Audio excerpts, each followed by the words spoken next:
Sir, जिस तरह बाजार में तेजी बनी हुई है, और दूसरी बात कि विदेशी निवेशक भी अब वापस आए हैं और पिछले 6 सत्रों से एफआई ने जमकर खरीदारी की है, तो जो आज का थम भी है हमारा कि बाजार को क्या और चढ़ाएंगे एफआई। जो एफआईएस तो गदर मचा रहे हैं। देखिए ऐसा है ना, मैं 2 बार देख चुका हूँ ये चीज होती। एफआईएस के खरीदारी के आंकड़े बहुत जबरदस्त हैं पिछले 5 ट्रेडिंग सेशन से। अब छह छह हो जी गए, कल का मिलाकर 6 हो गए। जी जी। लगातार खरीदारी कर रहे हैं। 15 से 21 अप्रैल को बताऊं, 15 से 21 अप्रैल को लगभग 2 बिलियन US डॉलर से खरीदारी करी थी मॉनेटरी रुपए टर्म्स में, लगभग 16,640 करोड़ रुपए की खरीदारी। और ये तारीख भी आप देख लो कब कब खरीदारी करते चले जा रहे हैं। इस वाली तारीख से मैं बता रहा हूँ, फ्रॉम 15 अप्रैल से लेकर 21 अप्रैल तक का डेटा। इस वाले जोन पे, ये यहां पर जब एक ब्रेकआउट आया था ना, इस वाले जोन से खरीदारी करनी शुरू करी है और उसके बाद से कंसिस्टेंट खरीदारी कर रहे हैं। मैं यहां तक का आंकड़ा को बताता हूं। तो 15 से 21 अप्रैल को लगभग 16,640 करोड़ रुपए की खरीदारी कर ली कैश मार्केट में। और कल का आंकड़ा भी बताता है कि 1,290 करोड़ रुपए की खरीदारी कर ली। कल तो मार्केट सिर्फ 40 पॉइंट्स के आसपास ही ऊपर था।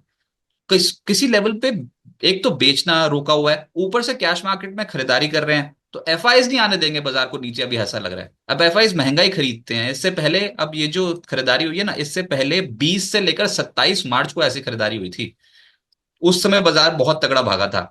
अब 20 से 27 मार्च को जब ये खरीदारी हुई थी, तब भी बाजार में ये देखो, ये जो मूव आया था, ये भी बहुत तगड़ा मूव आया था। लेकिन फिर हायर लेवल पे, एक लेवल पे आके बाजार फंस गया था डोनाल्ड ट्रम्प की पॉलिसीज की वजह से। तो एफआईएस जब जब खरीदते हैं, तब तक मार्केट में ऐसे गजब के एक्शन देखने को मिलते हैं ना। और इस बार तो ये खरीदारी ब्रेकआउट ही करा गई है। बैंक निफ्टी पे भी खरीदारी देखने को मिल रही है, इंडेक्स पे देखने को मिल रही है फ्यूचर्स में पहले। तो ऐसा लग रहा है कि एफआईएस का मूड है बाजार को यहां से ऊपर ले जाने का, क्योंकि यूएस टैरिफ वॉर थोड़ी हल्की पड़ती हुई नजर आ रही है। यूएस और चाइना के बीच में अगर कुछ समझौते होते हैं तो वो बहुत बढ़िया। हमारे यहाँ तो वैसे ही ट्रेड डील्स होने की बातें हो रही हैं और साथ ही साथ समझौते होने की बात हो रही है। और dollar index as comparative to अन्य करेंसीज थोड़ा कमजोर पड़ा हुआ है अभी, 100 के नीचे। ट्रिगर्स बहुत हैं।